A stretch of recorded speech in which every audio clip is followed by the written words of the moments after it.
പത്തനംതിട്ടയിൽ പ്രായപൂർത്തിയാകാത്ത പെൺകുട്ടിയെ ലൈംഗികമായി ഉപദ്രവിച്ച കേസിൽ പ്രതിക്ക് കഠിന തടവ്. അങ്ങാടിക്കൽ സ്വദേശി വേണുലാലിനെയാണ് അടൂർ ഫാസ്റ്റ് ട്രാക്ക് കോടതി 5 വർഷം തടവിന് ശിക്ഷിച്ചത്. അതിനിടെ 17 വയസ്സുകാരുടെ നഗ്നചിത്രങ്ങൾ വെബ്സൈറ്റിൽ പ്രചരിപ്പിച്ച പ്രതിയെ ചിറ്റാർ പോലീസ് പിടികൂടി.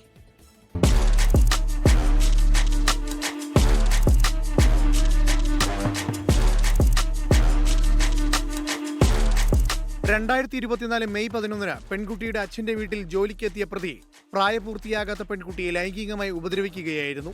സംഭവത്തിൽ പെൺകുട്ടിയുടെ കുടുംബം പോലീസിൽ പരാതി നൽകി. 12 സാക്ഷികളെ വിസ്തരിച്ചു. 14 രേഖകൾ കോടതിയിൽ ഹാജരാക്കി. Pandalam police sub inspector Vinod കുമാറിന്റെ നേതൃത്വത്തിലായിരുന്നു അന്വേഷണം. ഈ കേസിലാണ് പ്രതിക്ക് 5 വർഷം കഠിന തടവും 50,000 രൂപയും അടൂർ ഫാസ്റ്റ് ട്രാക്ക് കോടതി ശിക്ഷ വിധിച്ചത്. 53 വയസ്സുകാരനായ അങ്ങാടിക്കൽ സ്വദേശി വേണുലാലാണ് പ്രതി. ഈ കേസിൽ സംഭവം നടന്ന FIR രജിസ്റ്റർ ചെയ്ത 7 മാസത്തിനുള്ളിലാണ് കോടതി നടപടികൾ പൂർത്തിയാക്കി ശിക്ഷ വിധിച്ചത്. ചിറ്റാറിൽ 17 വയസ്സുകാരിയെ ഭീഷണിപ്പെടുത്തി നഗ്ന ഫോട്ടോകൾ കൈക്കലാക്കിയ കേസിൽ ആനപ്പാറ സ്വദേശിയെ പോലീസ് അറസ്റ്റ് ചെയ്തു.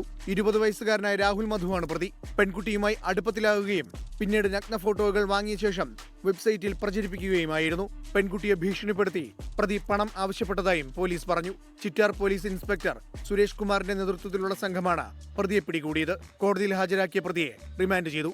24 പത്തനംതിട്ട. ലോകത്തെവിടെയായാലും ഏത് സമയത്തും 24 വാർത്തകളും ഓഗ്മെന്റഡ് റിയാലിറ്റി പാക്കേജുകളും എക്സ്പ്ലെയിനറുകളും വിശദമായി കാണാൻ ഞങ്ങളുടെ യൂട്യൂബ് ചാനൽ നിങ്ങൾക്ക് സബ്സ്ക്രൈബ് ചെയ്യാം.